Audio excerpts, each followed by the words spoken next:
எங்க அப்பா பேர் என்ன? எங்க அப்பா பேர் ராமதாஸ், என்னுடைய தலைவர் பேர் ராமதாஸ். அதனால பயம் என்பது சேர்மன் கூட சொன்னாரு, நீங்க எல்லாம் ஒரு 2-3 கார்ல வரணுங்க. 2-3 கார் தான் வந்துச்சு. வந்த காரில் திருப்பி அடிச்சு விட்டேன்.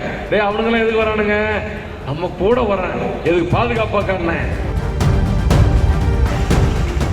நான் எம்எல்ஏ ஆன பின்னாடி என்னன்னா, வாழெல்லாம் ஒட்ட சுத்தி கட்டிக்கல, ஒட்ட நறுக்கி 6 அடி குழி தோண்டி புதைச்சு நான் அமைதியான நல்லா மாறிட்டேன். என்ன காரணம்?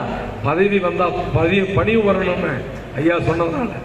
ஆனா என்ன தாக்க முயற்சி பண்ணா ரொம்ப கொடுமைங்க. நான் ரொம்ப பயந்துட்டேன்ப்பா, காலோட ஒண்ணுக்கு போயிடுச்சுப்பா. அதனால என்ன இந்த மாதிரிலாம் மிரட்டாங்க. நான் பயந்த சுவாபம். அப்படித்தானே? எங்க அப்பா பேர் என்ன? எங்க அப்பா பேர் ராமதாஸ், என்னுடைய தலைவர் பேர் ராமதாஸ். அதனால பயம் என்பது சேர்மன் கூட சொன்னாரு, நீங்க எல்லாம் ஒரு 2-3 கார்ல வரணுங்க. 2-3 கார் தான் வந்துச்சு. வந்த காரில் திருப்பி அடிச்சு விட்டேன். டேய் அவனுங்கெல்லாம் எதுக்கு வரானுங்க? நம்ம கூட வரேன், எதுக்கு பாதுகாப்பாக்கான. ஒன்னும் தேவையில்லை.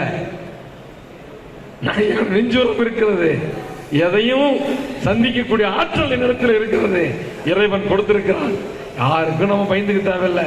மக்கள் தான் பாதுகாப்பு, பாட்டாளி மக்கள் கட்சி தான் பாதுகாப்பு, மருத்துவர் ஐயா தான் பாதுகாப்பு என்பதை என்றைக்கும் என் மனதில் இருத்தி நான் செயலாற்றிக் கொண்டிருப்போம். செய்திகளை உடனுக்குடனும் துல்லியமாகவும் தெரிந்து கொள்ள சப்ஸ்கிரைப் பண்ணுங்க.